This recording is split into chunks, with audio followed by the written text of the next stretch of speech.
ये बात अलग है कि जो भी पार्टी सत्ता में होती है वो उसका हृदय परिवर्तन हो जाता है, पता नहीं क्या बात है उसको,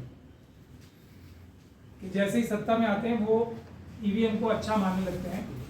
और ईवीएम के अलावा खास तौर पे जो आज की सरकार है वो तो ईवीएम के प्रति इतनी आसक्त हो गई है, इतना प्रेम हो गया है कि वो कह रहे हैं हम जान दे देंगे लेकिन ईवीएम के अलावा किसी भी प्रकार से चुनाव नहीं कराएंगे।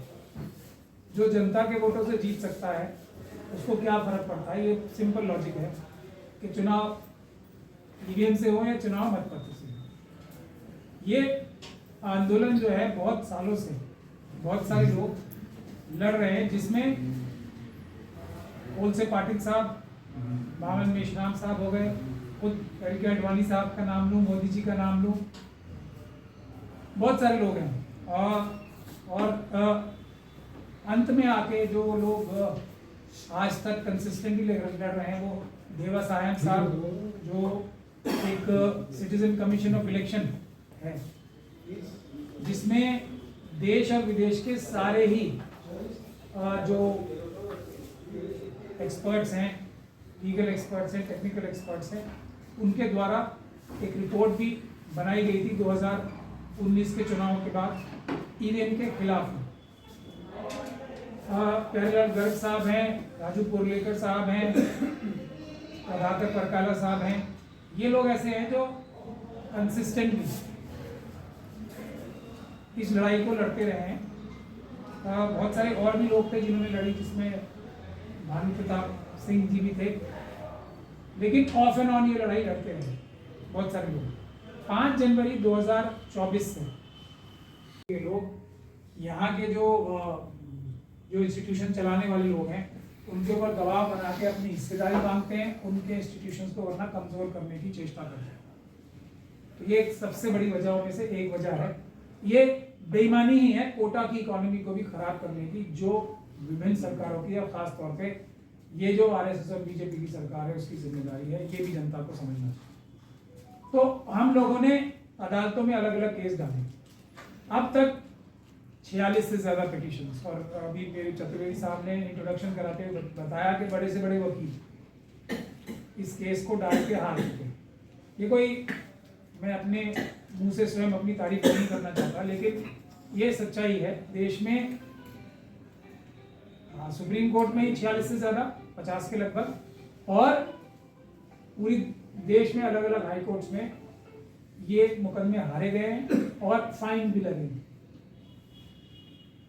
तो लेकिन उसकी वजह जो थी वो बहुत सारी वजहें हैं, और उसमें सबसे बड़ी वजह हम लोग बार बार बता रहे हैं वो है स्लीपर सेल्स।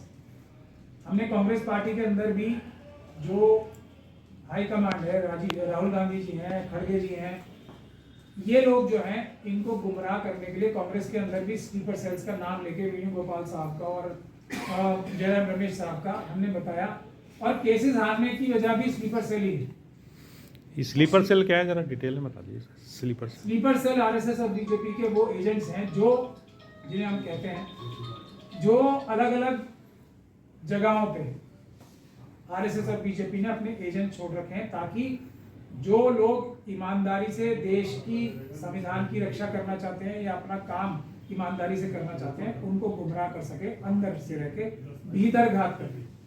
तो ये वो सबसे बड़ी वजह है, क्योंकि ये केसेस भी ठीक से लड़े नहीं गए हैं किसी भी अदालत में अभी तक भी। और जो 26 अप्रैल 2024 का भी, जिसमें बड़े बड़े वकील पेश हुए थे, उस जजमेंट का अगर आप लोग पहला पैरा ही पढ़ लेंगे तो आपको मेरी बात का मतलब समझ में आ जाएगा। क्या उसमें यह कहा गया है कि किसी को भी, किसी भी पिटिशनर को, जो बड़े बड़े पिटिशनर्स हैं ईवीएम के खिलाफ बोलने वाले, उनको चुनाव आयोग के ऊपर, इलेक्शन कमीशन ऑफ इंडिया के ऊपर लेश मात्र भी शक नहीं है उसकी ईमानदारी के ऊपर। अगर ये कह के आप केस लड़ोगे तो आपका अंजाम क्या होगा, वही अंजाम हर केस में होता आया है। हम लोगों ने ये पहली बार ये कहा कि हमें इलेक्शन कमीशन के ऊपर कोई भरोसा नहीं है, 0% भी भरोसा नहीं है। इलेक्शन कमीशन आरएसएस और बीजेपी को बेईमानी के माध्यम से, मशीनों के माध्यम से जिताने के लिए एक तरीके से उनके वर्कर की तरह काम कर रहे हैं।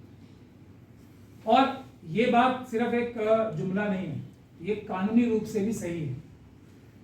इन शब्दों में नहीं, लेकिन जो कानून है इलेक्शन का, देश का, और जो इलेक्शन कमीशन के कार्य करने का तरीका है, वो संवैधानिक रूप से, कानूनी रूप से ये कहता है कि चुनाव आयोग के ऊपर किसी को भी भरोसा नहीं करना है, बल्कि चुनाव आयोग की हर एक गतिविधि को शक की नजर से देखना है, विश्वास नहीं करना है। इसीलिए हर स्टेज पर आप देखेंगे चुनाव आयोग अगर अपनी कोई प्रेस कॉन्फ्रेंस भी करता है तो वो क्या बोलता है, जो उनका कीवर्ड है कि इलेक्शन न्यूट्रल कराने के, इलेक्शन निष्पक्ष कराने के 3 पिलर्स हैं, डिस्क्लोजर डिस्क्लोजर डिस्क्लोजर। ये राजीव कुमार जी बोलते हैं, आप सबने देखे हो।